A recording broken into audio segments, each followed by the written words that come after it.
시청자 여러분 안녕하세요. 머니올라 시간입니다. 오늘은 한무더 전 연세대 교수 모시고 부동산 시장 흐름 살펴보겠습니다. 교수님 어서 오십시오. 네, 안녕하세요.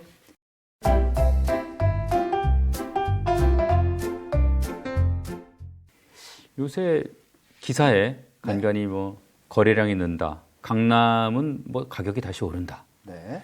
이런 기사가 나오는데 부동산 시장 뭐 회복이 되는 겁니까? 1월, 2월, 3월 예. 연속해서 거래량이 증가 추세였고, 근데 3월이 지금 받치지 못하고 있어요. 그러니까 1월 달에 1,400건대였는데 2월에 한 2,600, 700건 갔거든요. 예. 그러면 그 추세라면은 한 3,700, 800, 뭐 4,000 가야 되는데 3,000건 겨우 넘을똥말똥이에요, 지금. 근데 이제 4월도 지금 추세가 그냥 또 3,000대에서 머물 것 같아요. 그럼 그 수치가 예전에 비하면은 많이 올라오질 못했어요. 여러분들이 아시는 그 잠실 일대 엘리트 지역, 그 지역들이 엘스, 리센츠 뭐 다 할 거 없이 다시 또 한 1억씩 빠져가지고 거래가 됐습니다. 4월 초에. 그러니까 패턴이 약간 꺾인 느낌이 들죠. 보합적으로. 그리고 이제 거래량이 계속 늘질 못하고 일부 지역들 많이 하락된 지역들만 개수가 늘었다가 정체고 나머지 이제 서초 강남 아까 말씀 주셨는데 서초 강남은 쭉 늘었다 갑자기 쭉 꺼집니다. 거래량이 많이 내려와 있어요. 그래서 1, 2, 3월에 비해서 아마 4월에는 거래량이 더 줄을 겁니다. 그런데 여기서 문제점은 매물이 더 많아졌다는 거예요. 강남뿐이 아니라 서울 전 지역이요. 심하면 어느 구는 25% 늘었습니다. 1월 1일 대비해서. 그래서 지금 회복되는 중간에 일단 꺾이는 지점이 왔고 미국 금리가 이제 내일 모레면 또 움직이는데 고정되거나 뭐 0.2 올리면 제가 볼 땐 좀 회복기가 좀 멈출 것 같다라고 저는 보고 있습니다. 그래서 저는 원래 한 5월 정도에 꺾일 거라고 봤는데 제 예상보다 좀 한 달 정도 조금 빨리 이게 온 것 같아요. 네. 일시적으로 어쨌든 뭐 옛날만은 못하지만 네. 거래량이 이렇게 좀 늘고 그건 이유가 뭡니까? 특례보금자리론이 일단 컸죠. 여러분들이 또 주시하실 게 뭐냐면 이거죠. 이 집값이 뭐 3억짜리도 있고 6억짜리도 있고 9억도 있고 15억, 20억 이렇게 있지 않습니까? 네. 그러면 진짜 시장이 살아난다라면 투자자들, 자산가들이 주로 가는 곳들은 강남이 일단 1순위가 되기 때문에 많이 떨어졌으니까 그쪽 지역의 거래가 더 일단 9억 이하의 거래보다 많아져야 되죠. 자산가 많다라면. 기억하시겠지만 현금 줍줍이란 말 많이 했었잖아요. 돈 많은 사람이 그렇게 많다면 주택가격이 30% 빠져서 그 가격이 싸거나 바닥이라면 많이 거래가 일어나야 되는데 실제 1, 2, 3월 달 거래를 비교해 보면요. 70%가 9억 이하입니다. 네. 80% 가까이가. 그러니까 몇 개의 거래들이 좀 붙어준 거는 강동구하고 송파구 이쪽이 좀 많이 거래가 됐고요. 전체 물량에서 많이 포션을 차지했고 서초 강남 같거나 또 성동구 이런 데 있죠. 네. 가격이 많이 조정을 받지 않은 곳들은 거래량이 그렇게 늘지는 못했습니다. 그런데다가 다시 이번에 또 꺾이는 거예요. 그래서 제가 볼 때 거래량이 는 지역들 중에 이제 낙폭이 많았던 지역, 서울에서는 뭐 지금 말씀하신 송파, 강동하고 뭐 강서, 양천구 이쪽은 좀 거래가 많이 늘어났고 나머지는 많이 하락을 안 했기 때문에 별로 거래가 많이 안 일어났고 또 인천 수도권으로 가보면 뭐 인천 송도라든지 안양, 인덕원 이쪽 지역들은 많이 내려갔거든요. 그쪽 지역들에서 좀 집중돼서 좀 거래가 늘어났고 나머지 수원, 광교 이런데요. 근데 나머지 거기 옆에 부분에 용인이라든지 이런 데 좀 안 떨어진 곳들은 또 거래가 많이 안 늘어났어요. 그러니까 다 차별화되어 있기 때문에 지금 거래량이 늘어난 건 사실인 것이 일부 지역적으로 좀 한정돼 있다는 사실이 이제 보도에 많이 안 나왔죠. 근데 제가 시장 체크를 해보니까 거래량이 충분한 수준까지 아직 못 올라온데, 경기도는 좀 올라왔습니다. 예. 서울에 비하면. 그러니까 서울은 가격 조정이 그동안 적었다는 얘기라고 판단하시면 될 것 같습니다. 그리고 경기도가 전 평균 거래량이 한 70%까지 갔고요. 70. 서울은 전 거래량이 한 40%밖에 안 됩니다. 반도 못 올라왔고요. 그리고 전국적으로 보면 전국적으로도 한 60, 70%까지 수준까지 올라왔고 많이 올라왔습니다. 그건 맞습니다. 예. 교수님 이게 거래량이 어느 정도 돼야 이제 부동산 시장이 좀 확실히 해빙이 됐구나 이렇게 생각할 수 있습니까? 대한민국이 2006년부터 이제 거래량 집계를 정확하게 했고 그 전에도 하긴 했습니다. 그 예. 건축물 대지집으로 하긴 했는데 2006년부터 벌써 뭐 해설 따지면 18년째 들어가잖아요. 17년째. 그 평균적으로 보면 서울의 예를 들면은 6천 건이 이제 정상적이고요. 가격이 올라가기 시작하면 8천, 9천대 갑니다. 7, 8, 9천에서 계속 움직이다가 피크일 때가 이제 10,000 넘어가기 시작하죠. 2006년도도 그랬고 2015년도에 박근혜 정부가 빚내서 집사를 할 때도 10,000 넘기 시작했고 요번에 연끌 때도 10,000. 그 공통점이 뭐냐면 7, 8천을 유지를 몇 달 하다가 10,000대를 갔다가 횡보하든지 추가 상승했다 이제 조정받는 건데 지금 우리가 15,000건까지 갔었잖아요. 거기에 비하면은 지금 6,000건, 한 6,200건이 평균이에요, 서울이. 근데 지금 3,000건대에서 머문다는 건 반토막 수준이기 때문에 역으로 말씀드리면 글로벌 금융위기 때 리먼 브라더스 터지고 나서 서울의 거래량이 8,000대에서 쭉 빠져가지고 2,000대로 내려왔습니다. 그때랑 거의 박살 났을 때가 유사한 2,000대인 거죠. 그러니까 이게 기저효과가 있는 거예요. 박살 났을 때가 2,000대, 1,800대인데 지금 요번엔 소리 없이 내려왔는데 1,000대에서 2,000, 3,000이 되니까 많이 오른 거로 착각을 하는 거예요, 지금. 그래서 제가 말씀드린 게 이거는 힘이 약하다라고 이제 그래서 말씀을 드린 거죠. 그래서 혹 분들이 뭐 2배 늘어나 이런 게 의미가 없다라고 이제 제가 말씀드린 게 그런 이유입니다. 예. 교수님, 지금 부동산 완화 대책 중에 실제 이제 실시에 들어간 거, 네. 또 이게 아마 되면은 시장에 영향을 미치겠지만 아직은 뭐 안 풀리고 남아 있는 거, 그럼 좀 정리 좀 한번 해주세요. 일단 대부분 다 던졌고요. 예. 던졌는데 이제 이 대책들 중에 이제 법이 통과돼야 시행되는 게 있고요. 시행령하고 시행 규칙만 고쳐도 되는 게 있습니다. 뭐 아시는 분은 아시겠지만 시행령이나 시행 규칙 사항들은 뭐 관계 기관이나 관계 부서에서 그 법 개정을 만들어서 올리면 이제 국무회의 거쳐서 대통령이 사인만 하면 바로 시행이 됩니다. 네.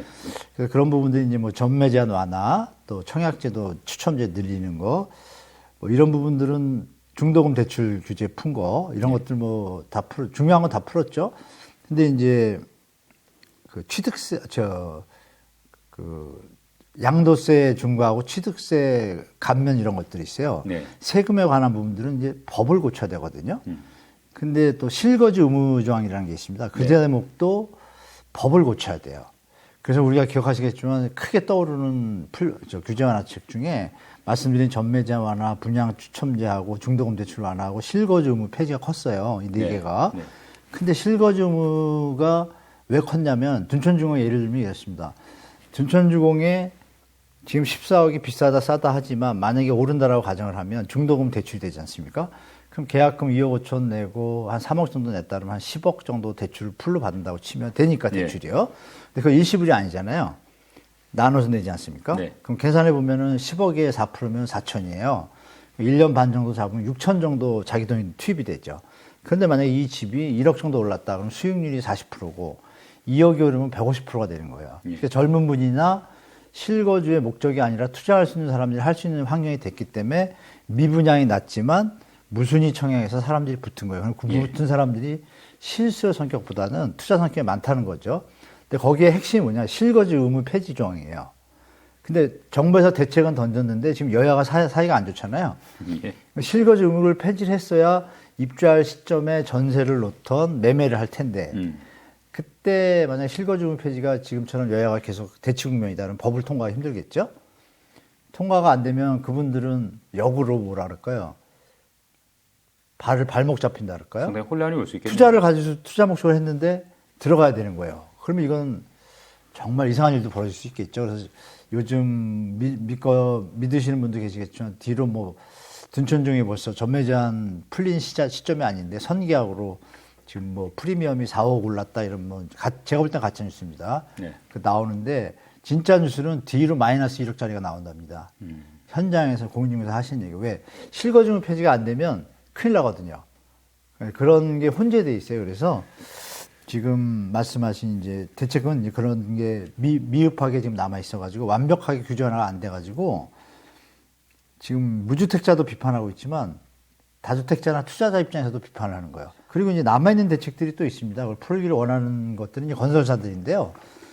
그 종부세 뭐 이건 좀 통과됐으니까 재건축 초과이익 환수제도 이게 법을 통과되기 때문에 좀 힘들 것 같고요. 제가 볼 때. 그리고 이제 임대사업자 제도하고 양도세 일시적 감면 제도가 있어요. 미분양분에 대해서. 예. 그래야 건설사가 힘을 받는데 그 부분을 던지고 나면 만약에 주택 가격이 추가 하락이 있을 때 카드가 없잖아요. 그러니까 정부가 그걸 아껴두고 있는 것 같아요. 그리고 뭐 토지거래 허가구역이 있는데 토지거래 허가구역은 여러분들이나 이제 지방분들이 좀 오해를 계시는 게 토지거래 허가구역을 풀면은 집값이 뛰는 걸로 착각을 많이 하세요. 예. 근데 2009년도에도 토지거래 허가구역을 제가 알기로는 2010년도가 풀었습니다. 네. 전혀 효과 없었습니다. 하락기에는. 그래서 그 점도 좀 염두에 두시라고 좀 말씀드리겠습니다. 예. 지금 집 있는 사람, 집 네. 없는 사람 입장이 같을 수가 없는데 이 정부 정책에 대해서 이 분들은 또 어떤 다른 생각을 갖고 네, 있을까요? 지금 말씀드린 것처럼 1주택자 분들은 처분 기한을 늘려서 조금 숨을 돌렸거든요. 당첨되거나 뭐 이쪽 넘어가신 분들은 처분 기한을 2년에서 3년으로 늘려줘가지고 한숨 돌렸지만 요번에 입주하는 물량들 중에 보면 자기 집이 처분이 안 돼서 입주 못하는 비율이 30%예요. 신규 아파트가. 예. 그분들이 팔릴 거냐가 문제죠. 앞으로 1년 안에 더 팔리냐. 근데 그것이 이제 시장 가격 하락으로 이제 올 것이고요. 무주택자 입장에서는 왜 집값이 잘 내려가고 있는데 집값을 떠받치고 다주택자 투기성 정책을 던지냐고 비판이 많습니다. 네. 많지만 건설사나 또 투자자 입장, 또 갭 투자자 입장에서는 박수를 쳤죠, 처음에. 쳤다가 이제 말씀드린 것처럼 이 대출이 한계가 있는 거예요. 중도금 대출은 풀어줬는데 신규 현장에 기존 주택에는 뭐가 없죠. 특례보금자리론 외에는 없는 거예요.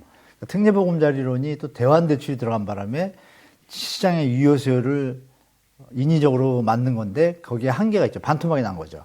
40조인데 실제 효과는 20조밖에 안 되니까 다주택자나 갭 투자하신 분들은 뭐 계산 빠르거든요. 예. 계산해 보니까 이거 시장 효과가 몇 달 못 가겠거든요.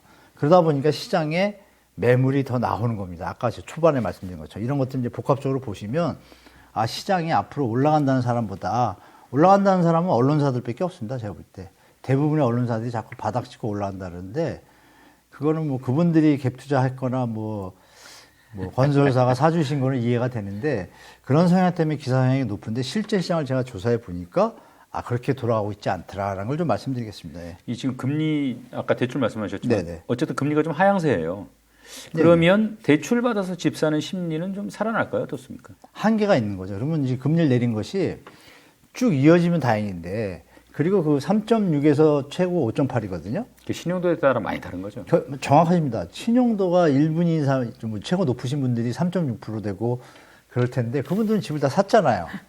그러니까 이거 눈 가리고 아웅인 거죠. 실제로 무주택자분들의 신용도가 나쁘다는 건 아니지만 대부분 4%는 기본이라고 봐요, 저는. 그러면 4, 5%니까 여전히 변동성이 없는 거죠. 만약에 말씀대로 그게 효과가 있었다면 지금 거래량이 제가 좀 아까 말씀드린 것처럼 4월에 더 폭발적으로 일어나야 되잖아요. 전혀 그런 움직임 시장이 없어요. 그래서 결론 나오죠. 아, 주택가격이 너무 비싸구나. 저는 뭐 다시 한번 말씀드리겠습니다. 근데 지금 우리 집값이 5년 사이에 3배가 늘었단 말입니다. 근데 금리는 2배 반 올랐잖아요. 지금 부담이 예전에 대여섯 배예요. 여기서 무슨 주택시장이 더 유지되는 건 힘들다고 저는 보는 거고 말씀하신 것처럼 금리를 내려야 되는데 지금 오늘도 제가 알기로는 환율이 1,350원 넘은 걸 알아요. 지금 환율 변동성이 심각하기 때문에 국가 경제 운영하는 차원에서는 또 금리를 또 계속 저금리로 갈 수 없지 않습니까? 이런 복합적인 요인 때문에 지금 말씀 주신 뭐 금리가 인하되면 집값이 오를 거라는 어떤 추상적인 시나리오는 긍정적인 어떤 시장 친화적인 분들이 주장하시는 거고 금리 하나 갖고 움직이지 않는 건 다 증명됐잖아요. 노무현 정부 때 금리를 그렇게 올렸는데 3%에서 3.5였나요? 3.5에서 5%로 올렸는데 거의 2배죠? 집값은 2년 동안 계속 올랐잖아요. 그 이유는 집값이 적정한 가격이었고 소득이 그 금리보다 부담하는 것보다 더 소득이 늘 때예요. 결론적으로 지금도 똑같죠. 만약에 금리가 4%라도 소득이 8%씩 늘면 부담력이 2배 더 강화가 되잖아요. 그러니까 결론은 경제하고 연관되는데 금리 하나만 갖고 자꾸 젊은 층이나 이런 분들한테 혹세 무민한 어떤 기사들은 제가 볼 때는 좀 자제해 줬으면 하는 바람이 좀 많이 있습니다. 예. 지금 미분양 아파트 추이는 어떻게 되고 있습니까? 10만 원까지 문제가 없다. 10만 원 되면 좀 정부가 도와준다. 이게 이제 기본적인 뭐 건설사들은 다 아는 얘기고요.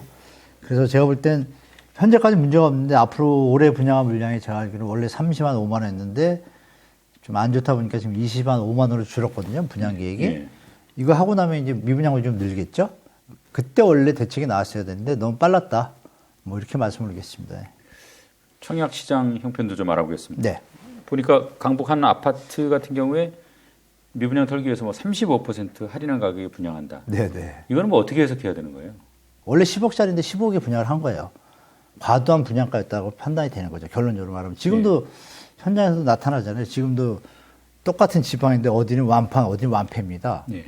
그건 이제 사업 시행자마다의 어떤 욕심에 따라 차등이 있겠죠. 결국 이게 가격입니까? 근데 결론은 싼 데는 완판되고 분양가입니다. 예.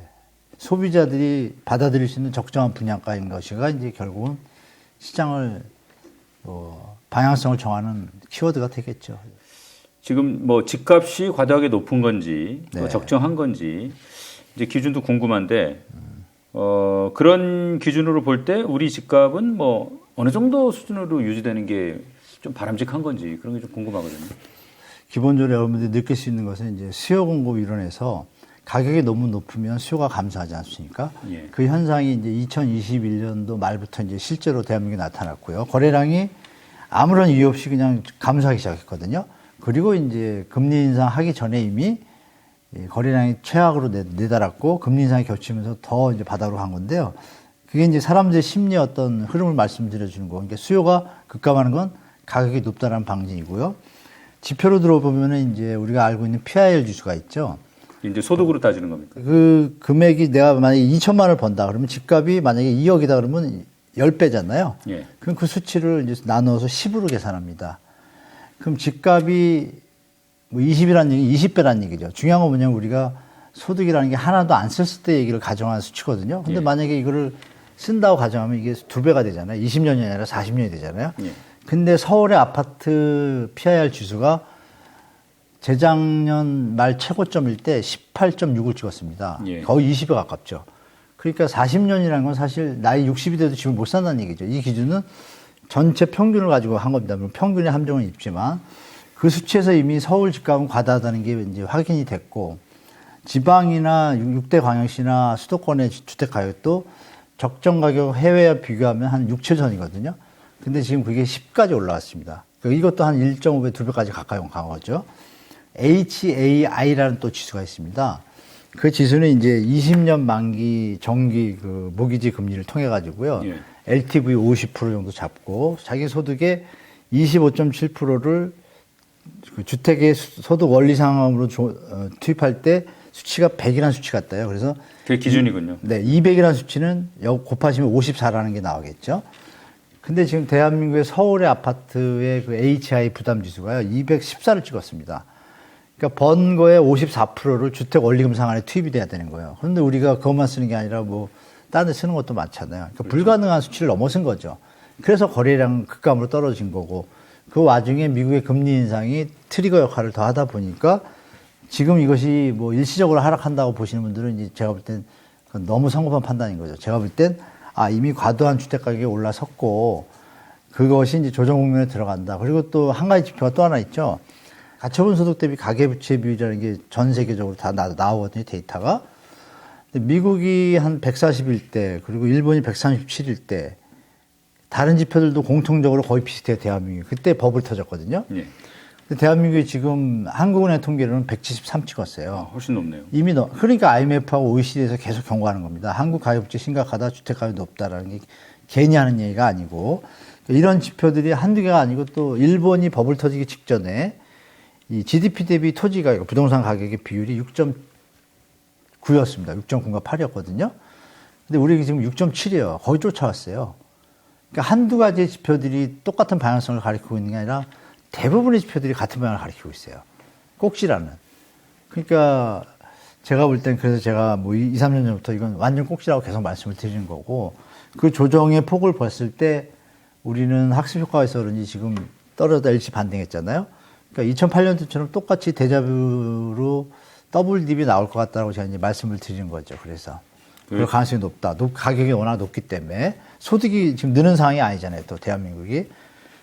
노무현 정부 때처럼 뭐 반도체가 막 꽃을 피고 현대자동차가 수출이 날개를 폈다라면 그때 금리를 우리가 역전이 됐어도 그 외화 자본이 유출이 안 된 이유는 더 발전할 나라라고 보이니까 주식을 투자하고 있던 거고 지금은 어때요? 그때 환율도 많이 안 올랐거든요. 지금은 환경이 많이 다르잖아요. 어떤 여러 가지 경제적인 펀더멘탈도 그때와 좀 달라요. 그래서 저는 사실 그때보다도 더 중장기화적으로 하향 안정화될 가능성이 높다라고 보고 있는 사람입니다. 예. 그래서 이번에 쓴 책 제목이 뭐 더 크래시입니까? 네, 조정은 끝나지 않았다가 이제 그 뜻입니다. 네. 이 제목이 좀 무서운데요. 이게. 네.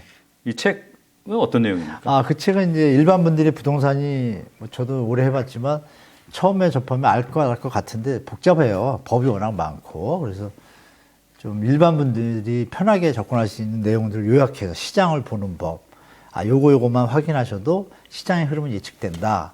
전문가들 얘기 안 들어도 그런 내용들을 담고 특히 벌꿀 모형이라는 게 하나 있는데요. 우리가 이제 막 집값이 오르면 집을 막 분양을 많이 하잖아요. 예. 많이 하면 얘가 2, 3년 뒤에 다 지어지잖아요. 그때 되면 집이 많이 나오겠죠. 그땐 영락없이 주택가격이 하락합니다. 예. 그러니까 집을 살려면 그런 모형의 사이클에 맞춰서 사는 게 좋겠죠.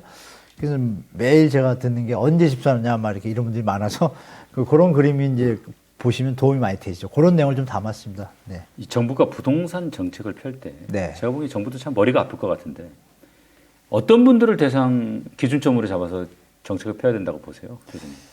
무주택자분들이 지금 한 전국으로는 43% 되고 서울은 50%입니다. 그러면 1주택자분들의 제가 계산해 보니까요. 60% 정도가 자녀분들하고 살아요. 1주택자가.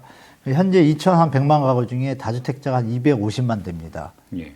그러면 1,900 몇십만은 1주택자 아니면 무주택자잖아요. 무주택자 980만 됩니다. 지금 40만, 60만 왔다 갔다 하는데요. 한 1,000만이 한 1주택자예요. 그럼 1주택자 중에 900만에다가 1주택자 60%, 그럼 400만 정도 되잖아요. 그럼 1,300만이 일단 자녀가 있으니까 집값이 안정되길 원해요. 근데 좀 아까 말씀드렸죠. 집값이 계속 올라가길 원하는 사람 누구죠? 타주택자하고 투자자들이죠. 250만이라고 했잖아요. 그럼 누굴 위해서 정책을 펴야죠? 뭐 더 말씀 안 드려도 아실 겁니다. 다만 이 자본의 어떤 유동성이라는 거 있잖아요. 철도할 때도 버블이 있었지만 철도가 낮아서 인류가 발전했듯이 뭐 필요한 어떤 부분도 분명히 있죠. 근데 이것이 도를 넘어쳤을 때는 다시 원위시켜야 되잖아요. 그래서 저는 지금은 정부가 부동산 정책을 이제는 다주택자나 있는 자 위주가 아니라 무주택자와 1주택자를 위해서 정책을 펴야 된다고 합니다. 특히 자녀가 있는. 그래야 지금 0.73이잖아요, 출산율이. 뭐 저도 알고 뭐 우리 시청자분도 다 아실 텐데 우리 미래와 우리 후손과 우리 자녀들 생각한다라면 주택 가격은 저는 해외 성문진국처럼 이제 진정되고 좀 정상화돼야 되는 때가 왔습니다.